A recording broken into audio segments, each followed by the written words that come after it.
Hello friends, कैसे हो आप सभी? उम्मीद है सभी बहुत अच्छे होंगे। मैं भी ठीक हूँ, बोल सकते हो। बाकी का की वो तो भोलेनाथ जी जाने।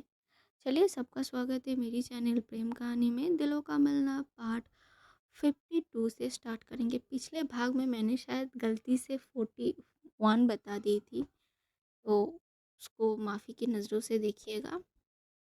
इस भाग में मैंने इसको सुधार दी कि 52 मैंने बता दी। चलिए कहानी स्टार्ट करते हैं।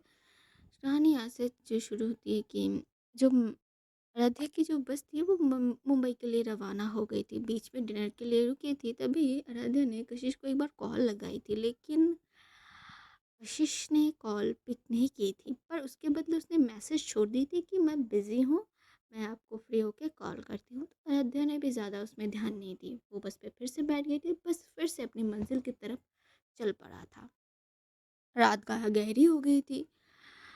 सभी बस में जो थे बसेस में सो ही चुके थे। आराध्या की भी आँख लग गई थी थोड़ी देर के लिए। उसकी आँख नींद तो तब टूटती है जब उसकी फ़ोन की घंटी उसे सुनाई देती है।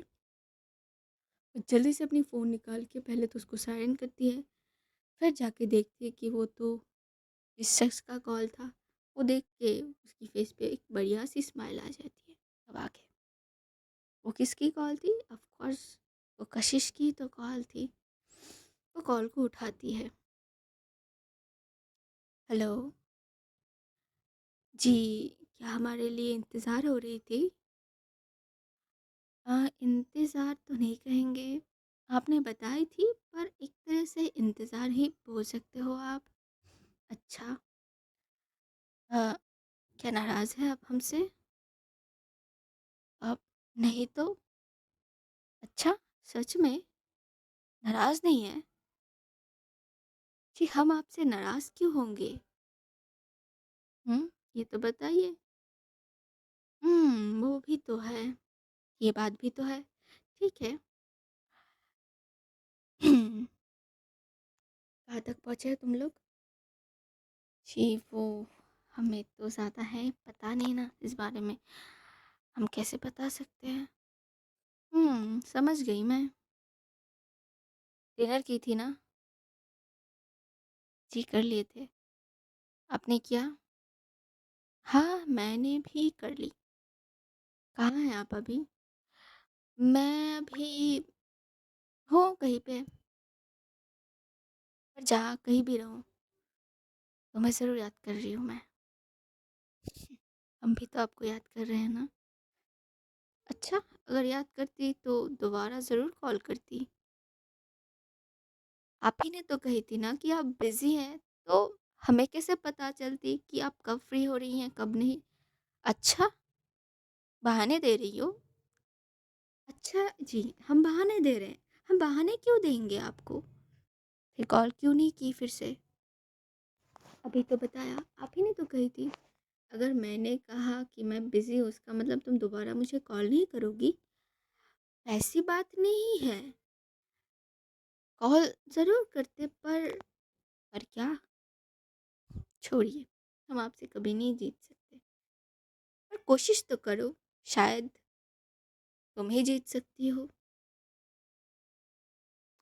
समय आने पे वो भी कर लेंगे। अच्छा, समय। Nice nice. वैसे सब सो गए क्या बस में? हाँ, क्यों? नहीं, ऐसे पूछ रही थी। सिया भी सो गई? हाँ, वो भी तो सो ही रही हैं। अच्छा, ठीक है। मतलब इसके आगे अयोध्या कुछ समझती, उसे एहसास होती कि कशिश की जो कॉल थी वो आवाज़ तो नहीं आ रही, कुछ रिस्पॉन्स भी नहीं किया, तो फ़ोन को अपनी कान से हटा के सामने लेती है, तो देखती है कि कशिश उसे वीडियो कॉल कर रही है। मतलब बंदी ने इस वजह से पूछी थी कि सब सो गए कि वो उसे देखना, उसे वीडियो कॉल करनी थी। भाई साहब, आराध्या हँस देती है। ये पागल है। कॉल को उठाने से पहले एक बार अपने पास सोई सिया को देख लेती है कि ये सो रही है ना अच्छे से, और एक बार पीछे भी देख लेती है कि वो सर जो पीछे थे इनके वो सो रहे हैं ना, क्योंकि पता चला कि वो नहीं सोए और इधर आराध्या बात कर रही है, कहीं उन्होंने सामने आके देख ली तो हो गई ना। तो देख लेती कि हाँ सभी सो रहे हैं, बच्चे भी सो ही रहे हैं, तो वो फ़ोन को उठाती है। आगे कशिश का फेस आता है, जो बहुत प्यारी लग रही थी उस समय। कशिश उसे जब कशिश आराध्या को देखती है कि हाय, सौ सौ तीर चल रहे नजरों के आराध्या के। आगे वही आराध्या का प्यारा शक्ल, वो होठों पे वही स्माइल, वही प्यारी सी स्माइल, वही आंखें जिनमें कई हजार शख्स शायद डूब के मर जाए।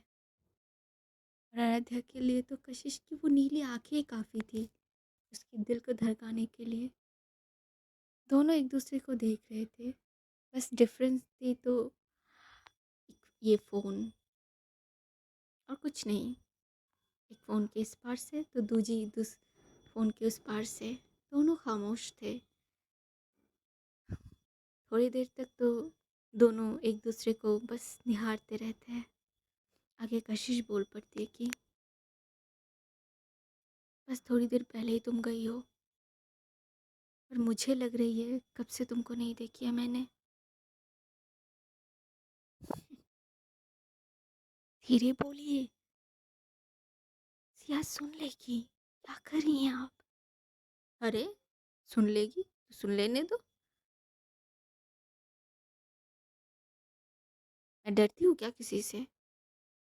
पता है आप किसी से नहीं डरती, फिर भी बस में बहुत से बच्चे हैं, कोई भी उठ सकता है। आप जितनी आवाज़ करके बात कर रही हैं, अच्छा, कोई भी उठ सकता है।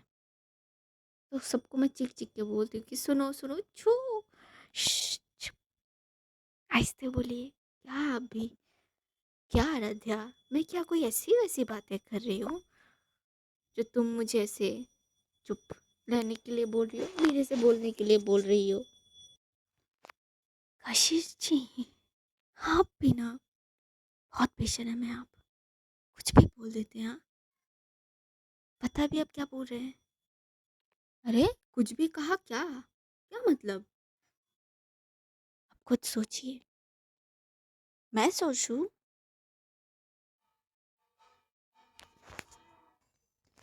आ, ठीक है, मैं तो सोच लूंगी, पर तुम भी सोच लो। तुमने कही कि कुछ भी, कुछ भी यानी मेरी सोच कहाँ तक जाएगी? मेरा मतलब कि मेरी सोच की हद कहाँ तक जा सकती है पता है ना? चुप कीजिए आप, बहुत बेशर्म है। क्या कर रही हैं आप? क्या कर रही हूँ क्या? तुमने तो अभी बताया ना कि आप सोच लीजिए, तो मैंने तो कहा अगर मैं सोच लूँ तो बस कीजिए। समझ गए हैं हम। अच्छा, क्या समझ गई तुम जो आप कहने की कोशिश कर रहे हैं? मैं क्या कहने की कोशिश कर रही हूँ? अब ये कुछ ज़्यादा नहीं हो रहे हैं? कहाँ? अभी शुरू कहाँ हुआ है? तुम शुरू कहाँ करने दे रही हो? अच्छा, रोका कहाँ था आपको? रोकना चाहिए था, मुझे अब लग रही है। अच्छा, तुम्हें क्या लगता है तुम मुझे रोक पाओगी? बातें कुछ ज़्यादा नहीं हो रही है अब ये? तुम सोचो ना, मैं क्यों सोचूं? कहाँ बातें ज़्यादा कर रही हूँ मैं? मैं आपसे नहीं कर जीत सकती। अभी तो बताई ना, कोशिश करके देखो, शायद तुम भी जीत सकती हो। यू नो, समझ गए हम। छोड़िए, कहाँ पे हैं बताइए ना आप। मैं हूँ कहीं पे। इतना बता सकती हूँ कि तुम्हारे लिए एक सरप्राइज़ कर रही हूँ। सरप्राइज़? वाओ! क्या है? अभी मैंने क्या बताई तुमको? सरप्राइज़ कर रही हूँ। सरप्राइज़ तुमको बता दूँगी तो सरप्राइज़ कहाँ रहेगी वो? समझ गए हम। अ, नानी माँ और मन्नत दी, वो लोग कहाँ पे हैं? क्या वो लोग आपके साथ रुके हैं? नहीं, वो लोग मेरे साथ नहीं है, वो लोग भी मुंबई के लिए निकल गए हैं। अच्छा, पर मुझे लगी थी कि वो लोग आपके साथ रुकेंगी। कुछ ऐसा प्लानिंग था मेरी, पर इमरजेंसी की वजह से मैंने उनको भेज दिया। वैसे भी वहाँ पे ऑफ़िस भी है, निधि को जानी ही थी, सँभालनी है। मैं 2 दिन के बाद आऊँगी तो यू नो ना। जी, समझ गए। निधि बहुत अच्छी हैं। अच्छा, तुम्हें अच्छी लगी? जी, बेशक। अच्छा, और क्या-क्या अच्छी लगी उसमें? सब कुछ उनकी। वो अच्छी है, अच्छे से बात करती है, हँसती है हमसे। अच्छा, मतलब तुमसे अच्छे से बात करूँगी और हँसूँगी तो अब कहाँ की बातें कहाँ ले रही हैं? हम उस नज़र से नहीं बता रहे। हमारा मतलब कि क्या मतलब तुम्हारा? कि वो बहुत अच्छी है। एज़ अ फ्रेंड के थ्रू हम उनको देखते हैं। आप भी ना। 1 मिनट, क्या आप कहीं Aradhya don't, okay, don't, don't say that. मैं जेलस नहीं हूँ। मैं जेलस फ़ील क्यों करूँगी? जबकि मुझे पता है कि ये चाँद बस मेरी है और किसी की नहीं। ये नूर बस मेरी है। पूरी की पूरी तुम बस मेरी हो। तो मैं किस चीज़ से जलूँ? जब कशिश इतने हक से आराध्या को ये सारी बातें बता रही थी ना, वो बस आगे कशिश को ही देख रही थी, कितनी कॉन्फिडेंट के साथ वो बोल रही थी ये बातें। ये दोनों तो वीडियो कॉल पे थे ना, कशिश की आंखों में, उसके चेहरे में वो भाव आ चुकी थी।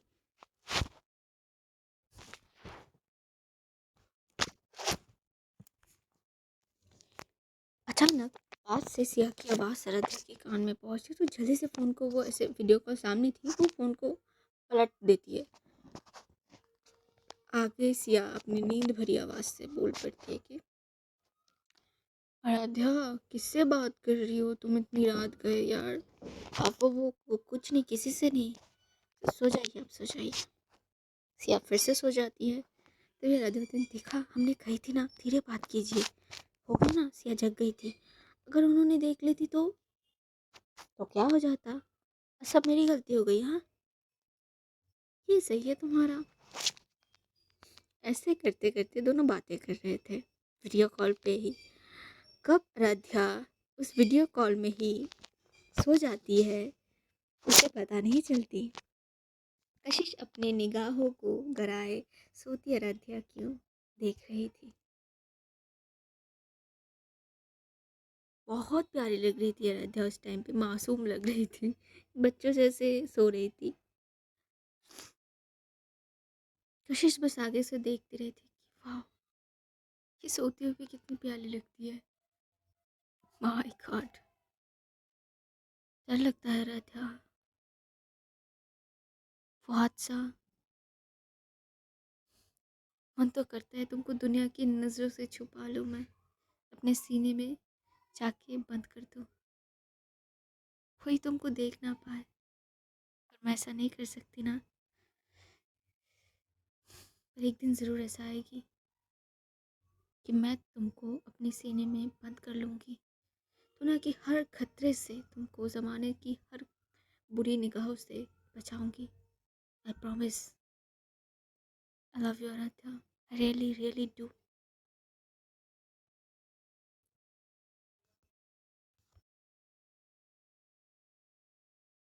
कशिश ये बात वो अपने मन में सोचती थी। अरे अध्या की फेस को देख कर ऐसे करके बहुत से टाइम निकल जाते हैं। कब सुबह की जो पहली रोशनी होती है उजाले की, वो पड़ जाती है, कशिश को भी नहीं पता चलती। उसकी नज़र तो तब, ध्यान तो तब टूटती है जब उधर से, मतलब कशिश की जो फ़ोन की स्क्रीन में आराध्या की फेस दिखना बंद हो जाती है।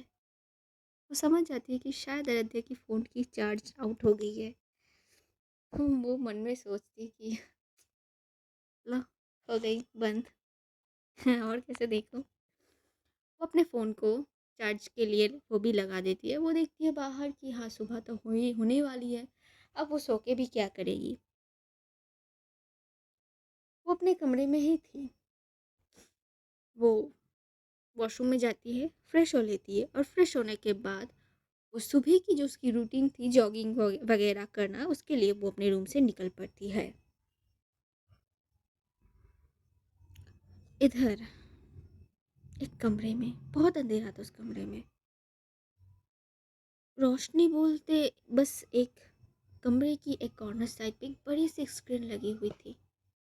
उस स्क्रीन में हृदय की एक तस्वीर शो हो रही थी, हंसती हुई।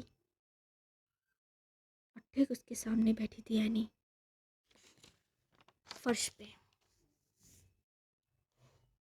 उसके हाथ में एक शराब की बोतल थी।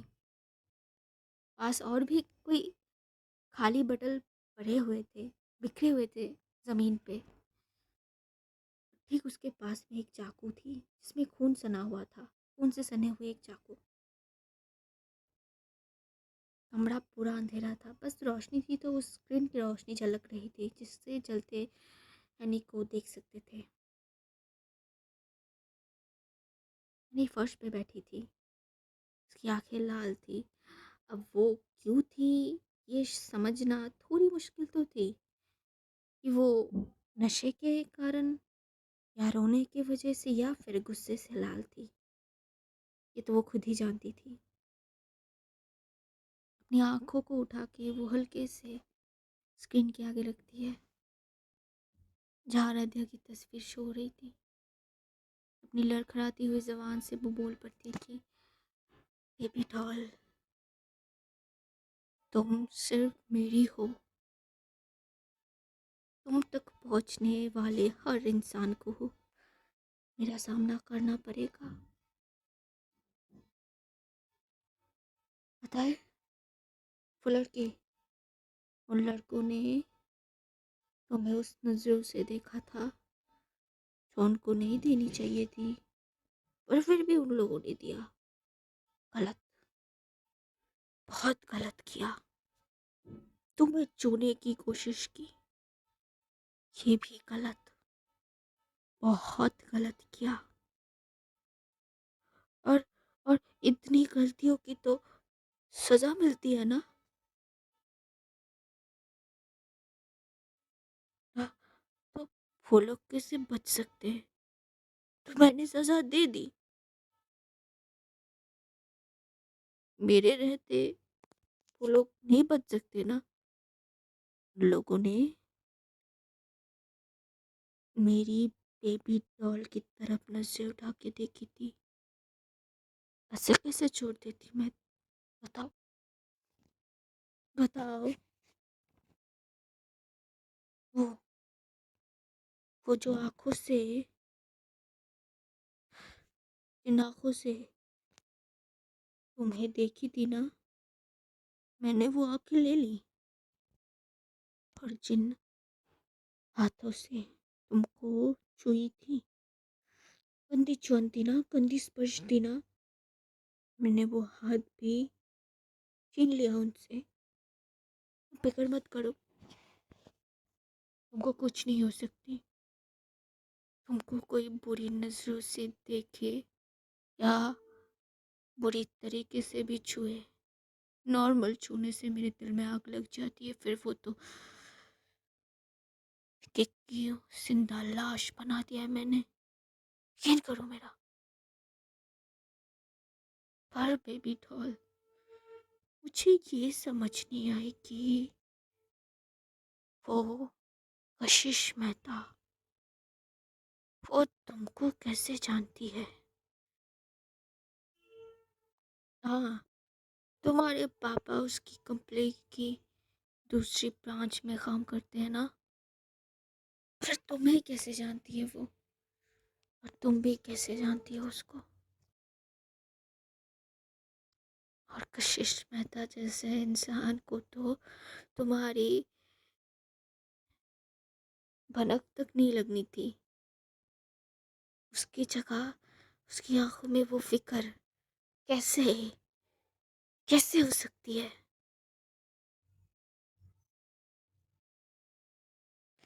मैंने उन लड़कों को देखी थी, उनकी हालत को भी बहुत खराब थी। मुझे पता है उनकी इन हालतों की ज़िम्मेदार कौन है। कशिश मेहता है। पर क्यों?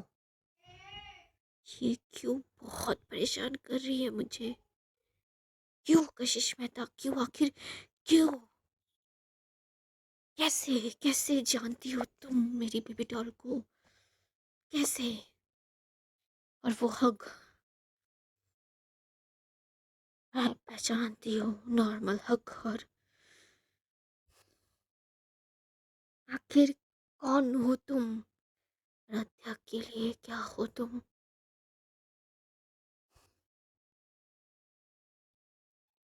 मैंने अपने उस हाथ में जो उसकी जो एक बॉटल थी पूरी शराब की, वो पी लेती है वो, और बॉटल को दे मारती है फ्लोर पे।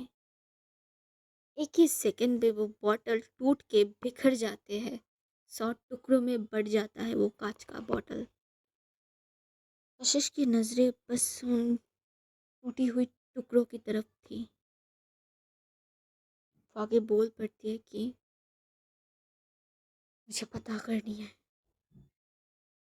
मुझे पता करनी है क्या रिश्ता है तुम्हारा, तुम दोनों का। मुझे पता करनी है। वो उठ के खड़ी होती है।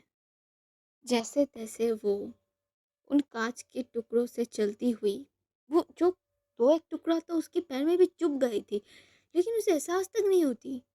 वो बेड कॉर्नर साइड पे जाती है, वहां से अपनी फ़ोन को उठाती है और किसी को कॉल करती है। बातें ख़त्म करके वॉशरूम में चली जाती हैं। अब देखते देखते तो बहुत टाइम हो चुकी थी। कशिश अपने मॉर्निंग रूटीन के मुताबिक वो जो जो उसके थे वो करके वो पूरी रेडी हो जाती है। वो बस कॉफ़ी पी रही थी, लैपटॉप में नज़र गड़ाए, तभी उसके फ़ोन पे विक्रम का कॉल आता है, क्योंकि वो स्क्रीन शो हो रही थी। तो कॉल को उठाती है। आगे विक्रम बोल पड़ता है कि कशिश, हाउ आर यू? कशिश आगे जवाब देती कि हम गुड। तुम बताओ, किस लिए कॉल की तुमने? एक गुड न्यूज़ है और एक बैड न्यूज़ है। तुम बताओ, तुम कौन सा पहले सुनना चाहोगी? आ, पहले बैड न्यूज़ ही बता दो। पहले गुड न्यूज़ सुन लो, फिर मर्जी क्यों पूछी? सुन तो लो। ठीक है, बताओ।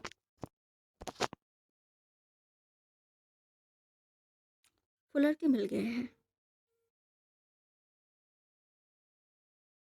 That's great. And your bad news?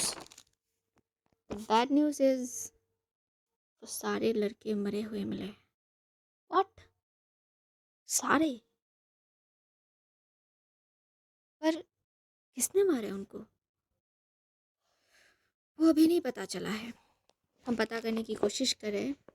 आज सुबह जब मैं पुलिस स्टेशन पहुंचा, तभी एक कॉल आई।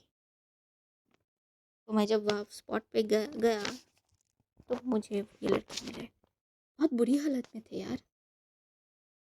लगता है किसी ने बहुत बुरे तरीके से इनके ऊपर अपना, क्या बोलूँ, किसी की आंखें नहीं है तो किसी का हाथ पैर टूटा हुआ है। बहुत बुरी हालत है यार, मैं बयां भी नहीं कर पा रहा हूँ तुमको। ओके। और कुछ पता चला? अभी तक तो कुछ नहीं पता चला है, पर कोशिश जारी है। इंफॉर्मेशन मिलती है तुमको मैं बताती हूँ। Okay then. वैसे by the way, congratulation for your new project. मैंने सुनी है। नाइस वर्क यार। Thank you. वैसे कहाँ, कब तक हो यहाँ पे? हम्म, शाम तक तो हुई। बस शाम तक हो? एक बार आके मिल लेना फिर मुझसे। कुछ डिटेल्स भी तुमसे लेनी थी। ओके, आ जाऊँगी मैं। अभी मुझे थोड़ी काम है, चलो मैं रखती हूँ। Okay then, bye and best of luck. Thank you. ये बोल के कशिश फ़ोन को रख के अपनी ब्लेज़र की पॉकेट में रख लेती है और खुद को एक बार शीशे में देख लेती है। वो पूरी रेडी थी, सूटेड बूटेड में अपने लगेज को लेती है, दरवाजे को लॉक करके निकल जाती है वहाँ से। समय घड़ी में 11 बज रहे थे सुबह के। बस मुंबई पहुँच गई थी। स्कूल के बाहर आ चुकी थी बस। आराध्या बहुत पहले ही उठ चुकी थी, उसकी आंखें खुल गई थी। आंखें खुलते उसकी पहली ध्यान गई थी फ़ोन और कशिश की। जब उसने फ़ोन देखी तब उसका फ़ोन पूरा डेड होके पड़ा हुआ था। तभी उसे याद आती है कि आखिर में वो लोग वीडियो कॉल में बातें कर रहे थे। तब शायद आराध्या की आंखें लग गई और वो सो गई थी। पता ही नहीं चली थी उसको। उसने कोशिश की थी कि फ़ोन को एक बार चार्ज अप कर ले, पर वो कर नहीं पाई थी। बस जब सही जगह अपनी रुक जाती है तब एक एक कर सारे बच्चे बस से उतरने लगते हैं, टीचर्स भी उतरने लगते हैं। आराध्या सिया दोनों भी उतर गए थे। प्रिंसिपल मैम इन दोनों को पास में बुला के कुछ बातें कर रहे थे। आराध्या आसपास देख रही थी कि हाँ, बच्चों के पेरेंट्स आ चुके हैं उन्हें लेने के लिए। अरे भाई, 2 दिन या 3 दिन बोल लो, जितना भी, इतने दिनों बाद बच्चे मिल रहे हैं पेरेंट्स से, वो तो खुश होंगे ही। सभी दौड़ के अपने पेरेंट्स के पास चले गए थे। सभी बच्चे सही सलामत आ गए थे। सारे टीचर्स भी सही सलामत ही आ पहुँचे थे यहाँ पे। तभी अचानक सिया बोल पड़ती है कि चलो, आखिरकार पहुंच गए मुंबई। कितनी सुकून है यार। हाँ, ये बात तो है। वैसे सीधा घर जाएंगी या फिर अंकल आंटी के पास जाएंगी आप? मैं पागल हूँ क्या? घर जाऊँ, मम्मी पापा के पास जाऊंगी यार, मुझसे और काम वाम नहीं होगा। अब घर जाऊंगी, खुद से खुद सब कुछ करूंगी। नहीं नहीं बाबा, मुझसे नहीं होगा। अब तो कल भी छुट्टी है, पूरा एक लंबी रेस्ट करके फिर मैं ज्वाइन करूंगी। तुम बताओ, हम कहाँ जाए? हमारा तो घर ही है। आप ही अलग रहती हैं। क्या करूँ यार, उतनी दूर से आना बहुत मुश्किल हो जाती है कभी कभी, इसीलिए तो रहनी पड़ती है। तुम आ जाओ ना मेरे साथ, तो ज़्यादा ज़्यादा मेरे लिए आसानी होगी। हाँ, सारा काम मैं कर दूँ, आप सोती रहें। पता है मुझे वहाँ पे जाके क्या क्या किया आपने। अरे यार आराध्या, तुम बुरा मान जाती हो। मैंने तो बस मजाक की, छोड़िए मजाक। अरे आराध्या, वो अंकल है ना? अंकल? तो आराध्या पीछे मुड़ती तो देखती है वहाँ पे उसके पापा खड़े हुए थे। आराध्या की फेस में एक स्माइल आ जाती है। हाँ पापा, और वो यहाँ पे क्या कर रही हैं? तो आराध्या उनके पास जाती है, सिया भी उसके साथ साथ जाती है। तो आराध्या जाके पूछती कि पापा, आप यहाँ पे, आपको लेने आ गए हैं, कैसी हैं आप? हम ठीक है, पर हम जा सकते थे, आपने क्यों तकलीफ उठाई? बेटा, कोई तकलीफ नहीं है, हमें अच्छी लगी। और वैसे भी हमें पता है सब घर आ सकती है, जा सकती है, लेकिन हमारा मन था आपको लेने आने का। दे भी तो हम गए थे, तो सोचा क्यों ना हम भी आपको लाके ले जाए। आपकी मम्मी को अभी तक पता नहीं कि हम आपको लेने आए हैं, बस उन्हें तो ये पता है हम बाज़ार आए थे। अच्छा, मम्मी से नहीं बता के आए? जी, वो तो घर में आपके इंतज़ार में है।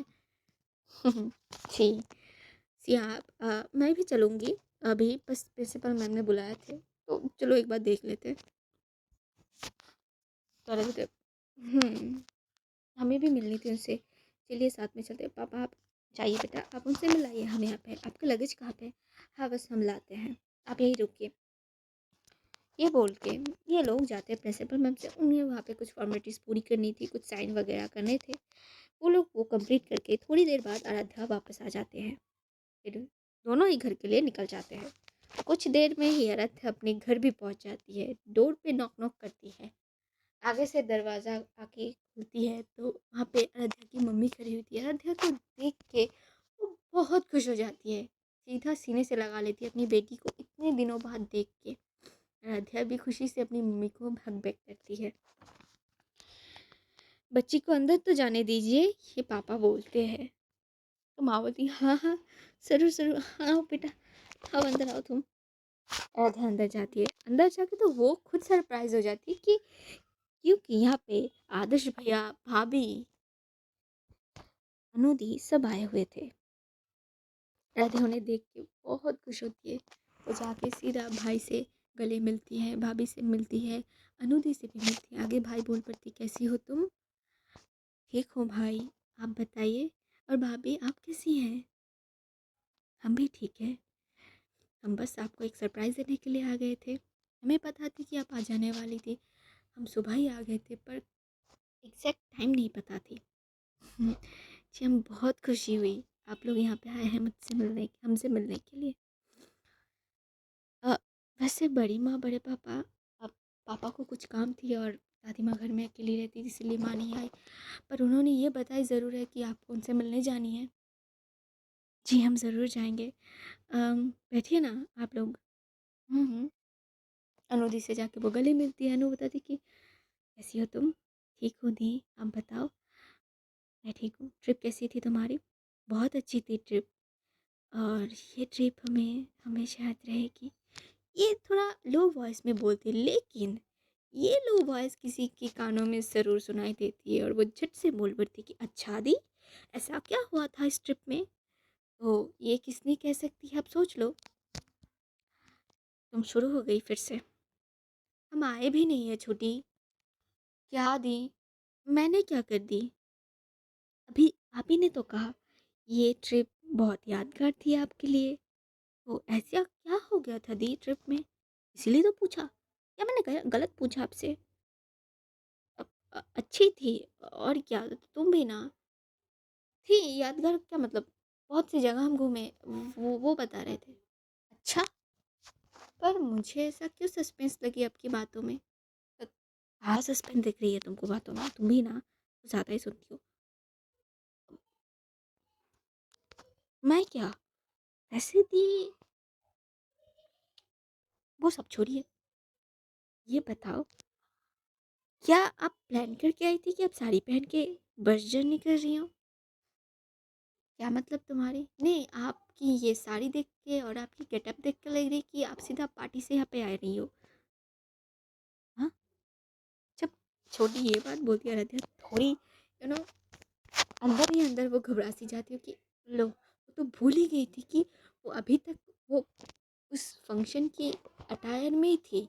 उसने तो कोई चेंज भी नहीं की थी। वो सीधा वहाँ से आई शाम तक और ये लोग बस में उठ गए थे। वो भूल ही गई थी कि साड़ी को ये चेंज कर ले। ध्यान ही नहीं आई उसे।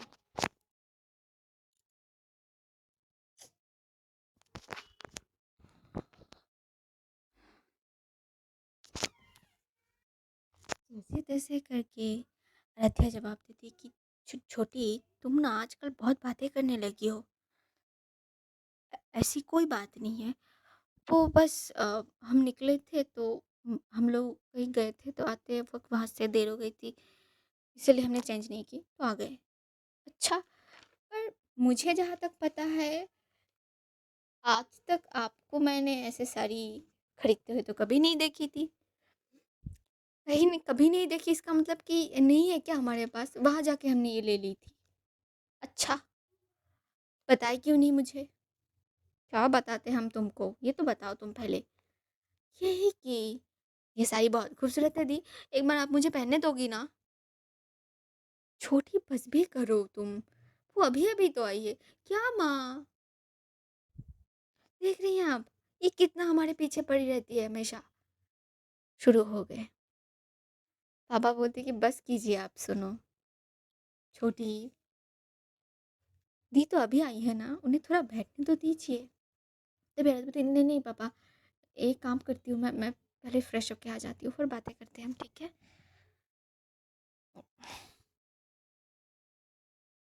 और तुम कितने सवाल करती हो, तुम एक भी मौका नहीं छोड़ती बोलो हमें छेड़ने का। क्या मतलब आपको? छेड़ रही हूँ मैं आपको? किस वजह से छेड़ूँ मैं? किस टॉपिक से छेड़ूँ मैं आपको? अब तो छोड़ो भी। ये बोल के आराध्या वहाँ से भाग जाती है। और इज़्ज़त छोटी दी, जवाब दे के जाइए आप, ऐसे नहीं जा सकती। आराध्या क्या जवाब देती?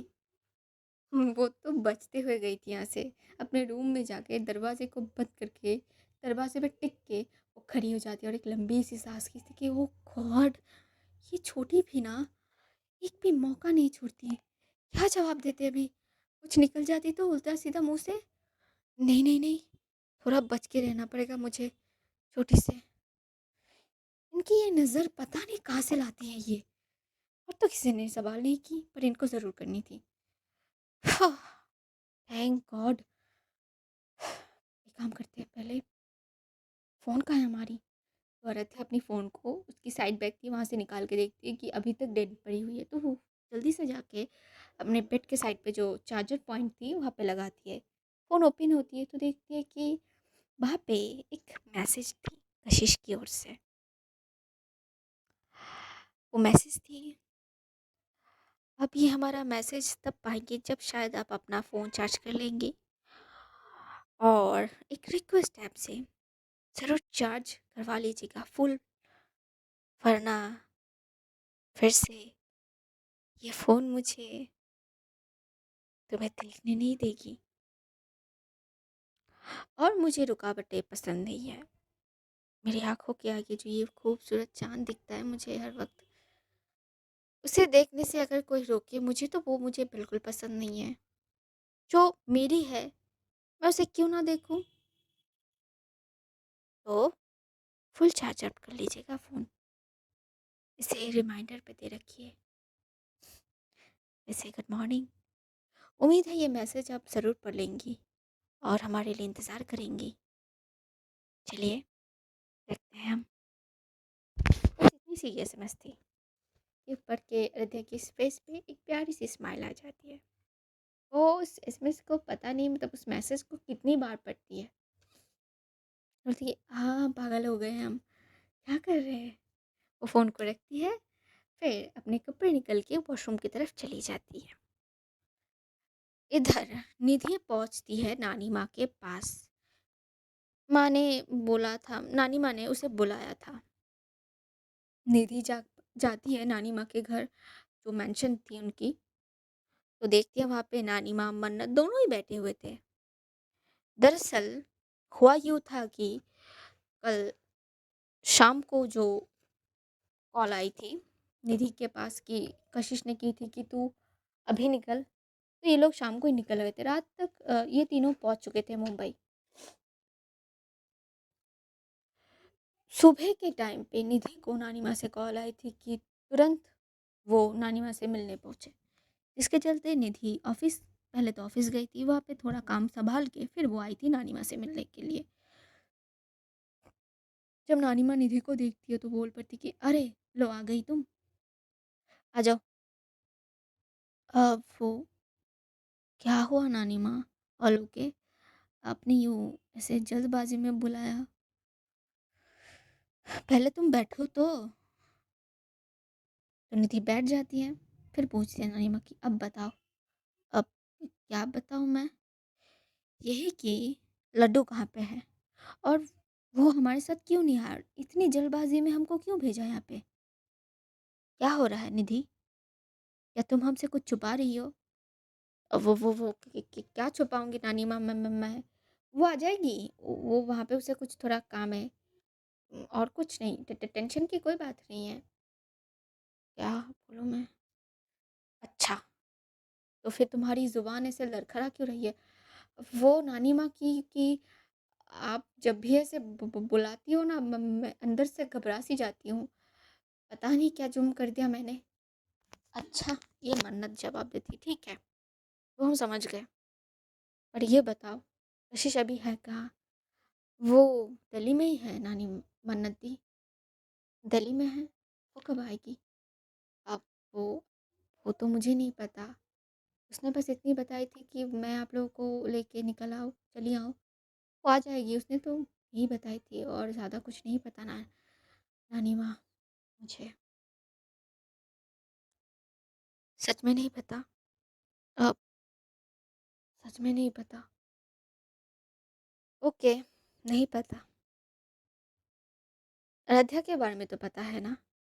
आराध्या, अब निधि की हवा टाइट हो जाती है। जी वो क्यों? अ, बोलो, पता है ना उसके बारे में? अ, अब जी पता है, मतलब मैं समझी नहीं, मन्नत दी क्या बता रही हैं आप? हम्म, मैं ये पूछ रही हूँ कि आराध्या कौन है? वो आपने तो कल ही बताया कि वो आदर्श की बहन है। आप लोग तो जानते हो, मिलित हो आप लोग। वो नहीं, वो नहीं तो क्या फिर?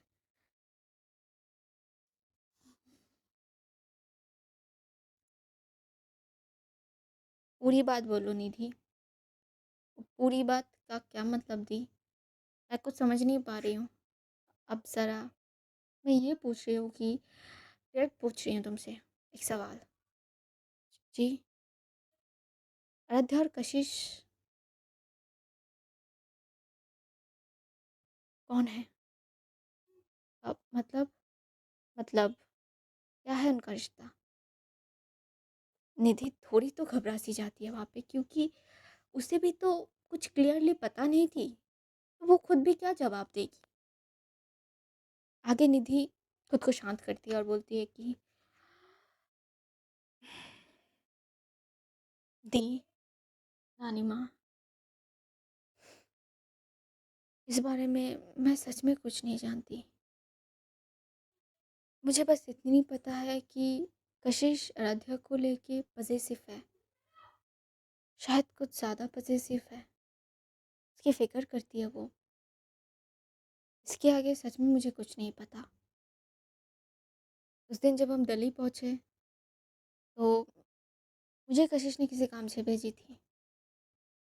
फिर अचानक उसकी रात को कॉल आई कि आराध्या को कुछ लड़के उठा के ले गए हैं। बस उतनी सी बात हुई थी।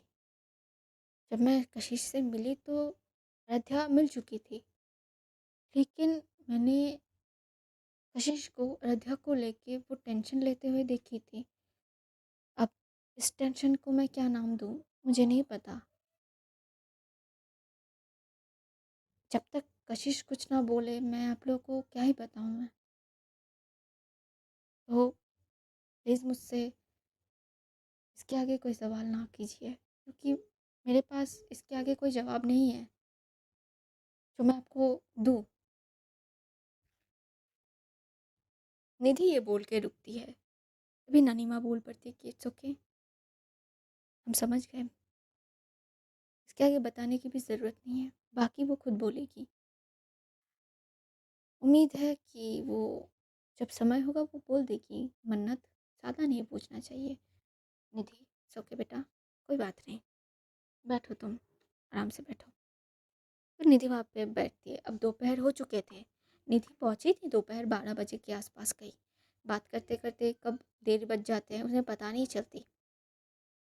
नानी माँ बोल देती कि लंच यहाँ पे करके जाओगी तुम। निधि बोली थी कि अब ऑफिस चली जाती हूँ, पर नानी माँ के आगे उसके चली नहीं। तो ये दोनों वहीं पे ये सारे मिलके लंच करते हैं। फिर निधि कुछ देर तक वहाँ पे बैठी थी, फिर वो निकल गई थी। इधर आराध्या के फैमिली भी एक साथ लंच करते हैं।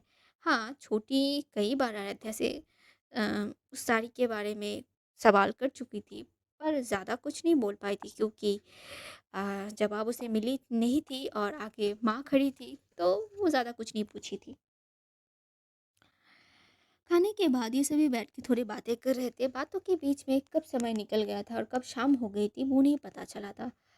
अ, अब आदर्श भैया और भाभी अनुदी निकलने वाले थे। शाम की चाय इन लोगों की हो चुकी थी। घड़ी में 7 बज रहे थे। तभी आदर्श भैया बोल पड़ते हैं कि चाचा, चाचू, अब मुझे जानी पड़ेगी। समय हो गया है और वैसे भी निकलनी तो है ही, बहुत दूर जानी है। बोलते कि ठीक है बेटा, फिर कभी आ जाना, अच्छा लगता है जैसे आप लोग आते हो ऐसे मिलने। तो आतिश भैया भी बोलते कि जी, आप लोग भी जाइएगा, वैसे भी आप लोग समय कहाँ मिलता है। आराओ। तो आराध्या पास आती है भाई के। बेटा, आप ज़रूर आना। पापा और माँ ने बहुत बोल के भेजा है कि आपको आज साथ ले आए, पर हमें पता है कि अब थकी होंगी, रेस्ट की ज़रूरत आपको थोड़ी है। तो आराध्या बताई कि जी भाई, हम ज़रूर जाएंगे उनसे मिलने के लिए, पर आप लोग आज रुक जाते तो अच्छा नहीं होता? ये रुकते, पर कल मेरी ऑफिस भी तो है। तुम्हारी छुट्टी है पर मेरी कहाँ? आज तो छुट्टी ली है ना। कि आई नो। फिर भाई भाभी वहाँ पे अनुदी बातें करते ये लोग निकल पड़ते हैं। समय भी हो चुके थे। आराध्या थोड़ी थकी भी गई थी तो वो अपने कमरे की तरफ चली जाती। इधर छोटी की पढ़ाई थी, वो भी अपने कमरे में। पापा को ऑफिस का कुछ काम था तो पापा भी अपने कमरे में। बस माँ बची हुई थी। अब उनको भी तो काम थी, वो किचन में गए थे रात के डिनर की प्रिपरेशन के लिए। आराध्या कमरे में जा आ तो जाती है। पहले वो दरवाजे को बंद कर लेती कि पता नहीं छोटी कब आ जाए। फिर वो जाती है अपने फ़ोन के पास, फ़ोन को हाथ में लेके चेक करती है कि सुबह के बाद से और कोई मैसेज नहीं आया उनका। तो उसका मन थोड़ा मायूस हो जाता है कि ये क्या बात होती है। बस एक मैसेज, एक कॉल भी नहीं किया आपने पूरी दिन तक, और बता रहे हैं कि अब हमें याद करते हैं। ऐसी कोई बात नहीं है कि आप हमें याद करते हो। वो सोचती है कि क्या हम कॉल कर लें उनको, पर बोलती कि नहीं, हम नहीं कॉल करेंगे। ऐसे वो अपने फ़ोन को देखते देखते बेड पे लेट जाती है। कब उसकी आंखें लग जाती है उसे पता नहीं चलती। उसकी नींद तो तब टूटती है जब अरध्या की मम्मी रात के डिनर के लिए उसे बुलाती हैं।